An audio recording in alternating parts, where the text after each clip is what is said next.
This video is about Chrome basics. Chrome is a browser, and a browser is a software that is used to access the internet. A browser lets you visit websites and do activities within them like log in, view multimedia, link from one site to another, visit one page from another, print, send and receive email, lots of other things too. Think of different browsers as different pairs of glasses that allow you to see.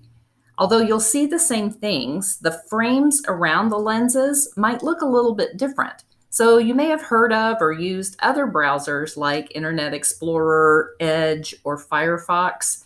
All of these browsers are like a pair of glasses that allow you to see what's on the internet, even though they might look a little bit different around the edges.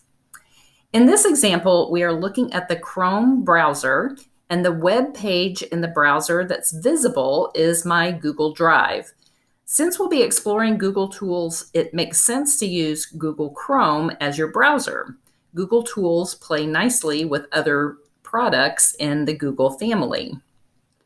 Browser tabs allow me to look at different web pages. If you've ever heard someone say, "Open a new tab," that means to click this little plus sign.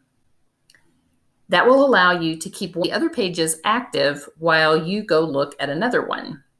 So I have two other open tabs besides my Drive tab, National Geographic and PBS Kids.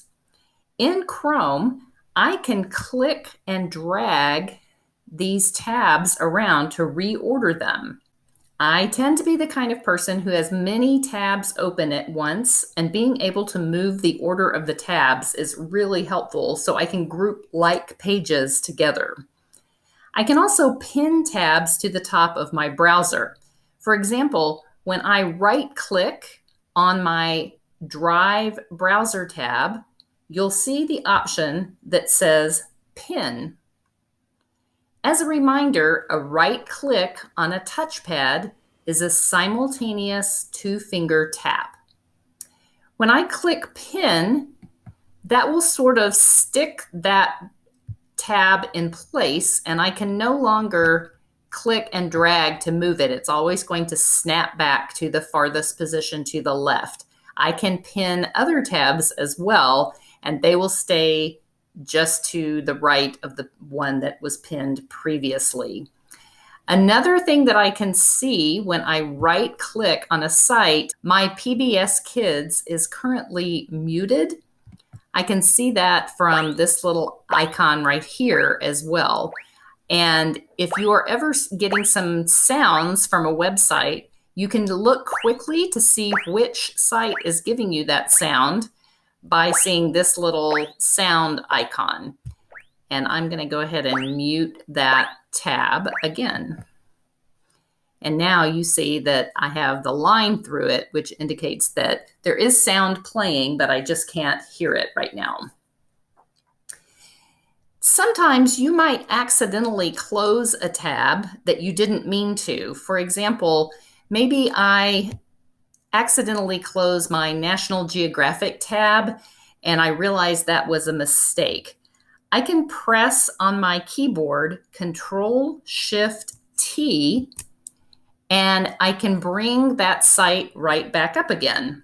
If you keep pressing that key combination, you can bring back all the tabs you've closed recently.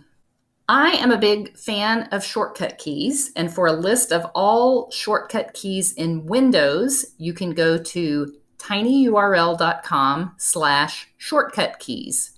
If you're on a Mac, try bit.ly, that's bit.ly/Mac shortcuts.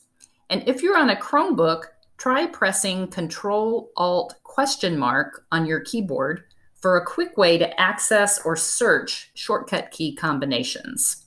One cool thing about the Chrome browser is that when I log into the browser, I will automatically see all of my extensions, bookmarks, and other personalized settings. For example, you may have noticed all of these little icons here along the top of my page. Those may look different to you, and you probably don't have all of those. These are extensions that I have installed from the Chrome Web Store. Extensions are little software programs that extend the functionality of the browser. More information about extensions and how to install them is available at bit.ly/r10extensions. The three dots menu at the top right of Chrome provides you with additional options. One option I use fairly frequently is the incognito window. This mode allows for private browsing. It means that Chrome does not recognize your login and does not save your browsing history. Incognito mode is also something I use when I want to test a Google Doc link to make sure it's shared properly. For example, if I've created a doc for parents and I want to make sure they can access that doc without having to log in. It's also a quick way for me to be able to check my Gmail without having to log out of my current account and going to a different user profile. If you aren't seeing the bookmarks bar below the URL field, you can click the three dots menu at the top right of Chrome and then click Bookmarks, Show Bookmarks bar. Then you'll see that you have bookmarks that you might have saved on other devices. And one last little trick is if there's ever a website that you want to bookmark, one quick way is to click and drag the icon that is just to the left of the URL and drag it to the bookmarks bar. Then you can have that website bookmarked and easily accessible from your device. Note that whenever you're logged into Chrome, all of your bookmarks will show up from any device where you're logged in, as long as you're logged in with the same account. That is a few brief things about the wonders of Chrome. And in the next video, we'll take a closer look at Google Drive.